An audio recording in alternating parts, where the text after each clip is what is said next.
Some niggas scared to make that move, we can't relate to that. I roll the dice, shit, if I lose, I'm gon' be shaking back. Cause lessons learned within the loss just elevate the fact that trial and error. What's up, everybody? Your boy David Bellard, 1/4 of the Black Wealth Renaissance podcast, here live at the Men's Brunch, doing a pre-panel interview of the Men's Brunch model panel panelists. Today, man, we got a great brother on right here, young brother, 24 years old, involved in 22. 22. Oh, I'm tripping. Put some respect on his name. 22 Yes, years old, out here. He is the city councilman of District B in Grand Prairie. None other than Mr. Junior, how I say your last name? I don't want to butcher it. Ezeonu, Mr. Yes, Junior sir. Ezeonu. Appreciate you, Junior. How you doing, brother? I'm doing well, man. I'm glad to be here. It's looking really good. I have a lot of young brothers here, older brothers that are trying to give back to the community. I'm just happy to be a part of it. Yes, sir. Yes, sir. Junior, man, just really to kick this off, and like we're not gonna hold you too long. Glad that you could be a part of this amazing event, the Men's Brunch, and like what it's all standing for. I really want to ask you, like, being so young, what got you involved in politics at this age? Yeah, I mean, thank you for that question, and also thank you for having me on. But I think just wanting to give back to my community, wanting to make a difference, and just being from where I come from. I was born in Nigeria. I moved to the States at the age of 2 years old, and I've been blessed to live in this great country. I wanted to find a way to give back to others, to give voices to others that have maybe been neglected or forgotten about, and that just want some recognition and some representation in City Hall. And I was blessed enough to become the first African American to serve in Grand Prairie since the early 1990s, and the youngest African American to ever serve. The youngest city council member as a whole in Grand Prairie. Because to me, it's all about giving back and improving the lives of others. If I'm able to do this on city council, I'm very blessed to just be here and just be able to do it.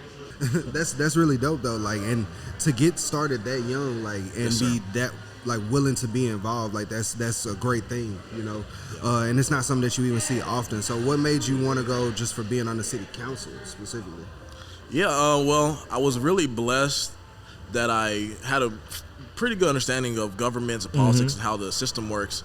And I always say that if we want to see a change, you got to be that change that you want to see. Facts. We can complain about things, but we have to try to climb that ladder and try to pursue equity in all things: racial equity, socioeconomic equity, environmental equity, infrastructure equity, so we all have that opportunity to be successful.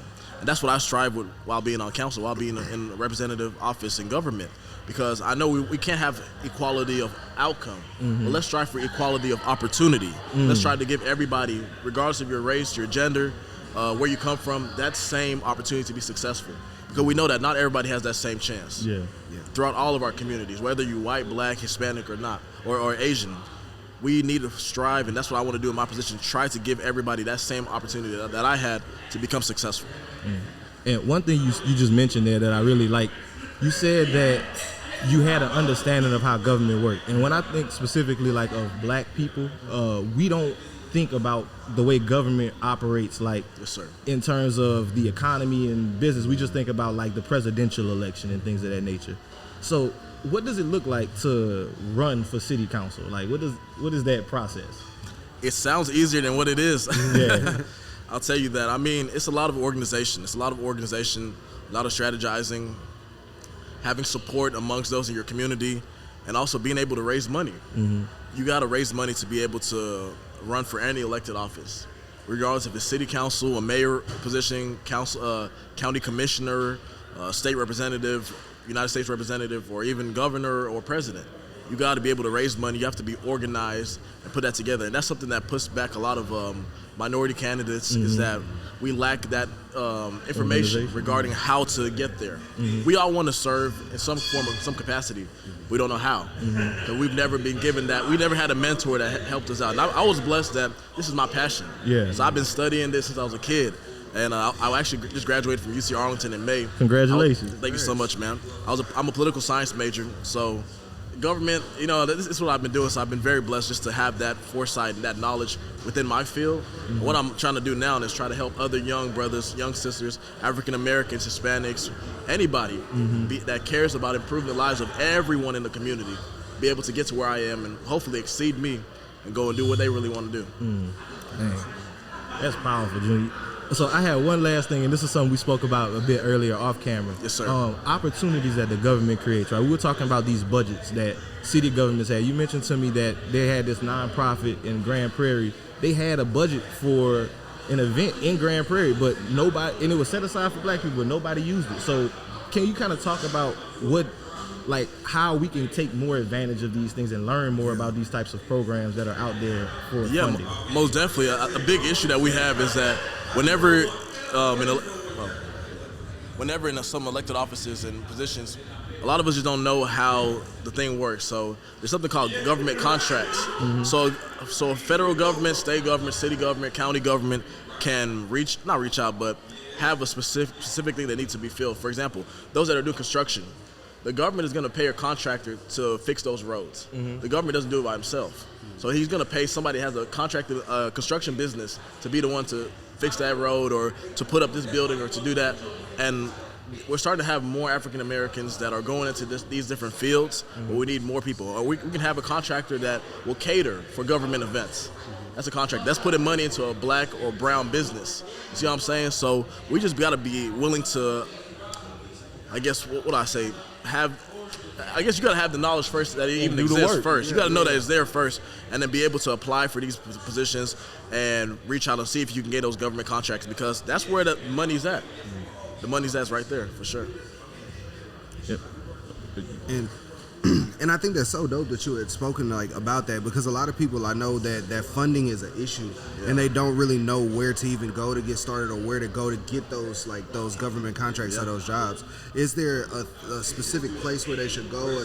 Should they start attending city council meetings? How would they start to get involved with that? So to just get involved, period, in government, you got to vote. Yeah, that's step one. If you don't vote, you're not gonna have a seat at the table, and you're not gonna have a voice.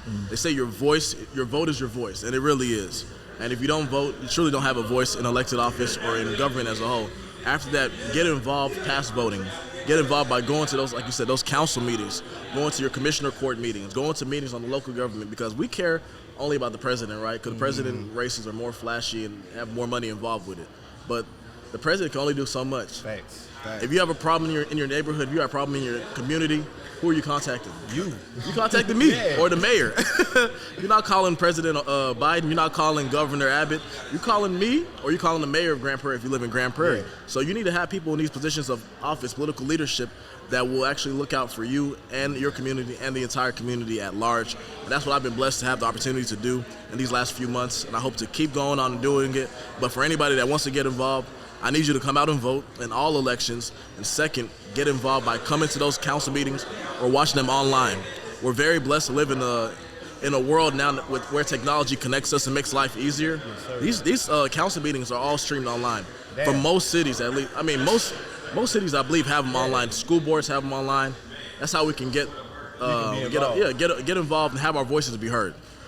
That's amazing, man. Junior, I just gotta say thank you for sharing that. Most definitely, and for everybody that's interested, looking forward to hearing you on the men's panel, the model panel first off. But for everybody that's interested, how can they follow you on social media, and how can they get involved with anything that you have going on? For sure. Well, if you have Facebook, just type in Junior Ezeonu or vote Junior Ezeonu on Facebook. My last name is spelled Ezeonu. Junior is Junior. So vote Junior Ezeonu, or just type in Junior Ezeonu. You'll find me on Facebook. On Twitter or Instagram, if you type in Junior Ezeonu as well, you can find me, or type in my @name, which is Call Me JRE. Call Me JRE. I've had the name for a while, and I never wanted to change it, so that's why it's that. But yeah, I'm very social on the media, so feel free to reach out to me. Let's connect and let's do great things. Thank you. 22-year-old city councilman, Junior Ezeonu. Appreciate you, King. Appreciate y'all, man. You stop having doubts. And what's the point of having clout if you can't cash it out?